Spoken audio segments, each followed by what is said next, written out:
ఇలా హన్విక ఇంటి ముందు ఆడుకుంటుండగా కర్ర ముక్క కంట్లో గుచ్చుకుంది. నొప్పితో అల్లాడిపోతున్న చిన్నారిని చందానగర్లోని ఆనంద్ ఐ ఆసుపత్రికి తీసుకువెళ్లారు.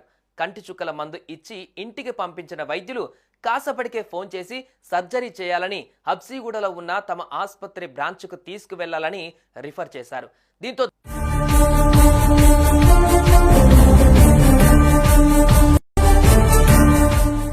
12 గంటలకు డాక్టర్ అడ్మిట్ చేసుకున్నారు.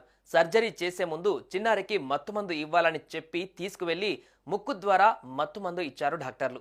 ఆ తర్వాత సర్జరీని చేశారు. కానీ మత్తు కారణంగా చిన్నారి ఎంతసేపటికి స్పృహలోకి రాలేదు. ఇంతలోనే పరిస్థితి సీరియస్ గా ఉందని అన్విక కుటుంబ సభ్యులకు సమాచారం ఇవ్వకుండానే రెయిన్బో ఆసుపత్రికి చిన్నారిని షిఫ్ట్ చేశారు. కానీ అప్పటికే పాప గుండె కొట్టుకోవడం ఆగిపోయింది. అన్విక కుటుంబ సభ్యులు వెంటనే రెయిన్బో హాస్పిటల్కు వెళ్లగా పాపను తీసుకుని రాకముందే ఆమె మృతి చెందిందని వైద్యులు చెప్పారు. ఇలా హన్విక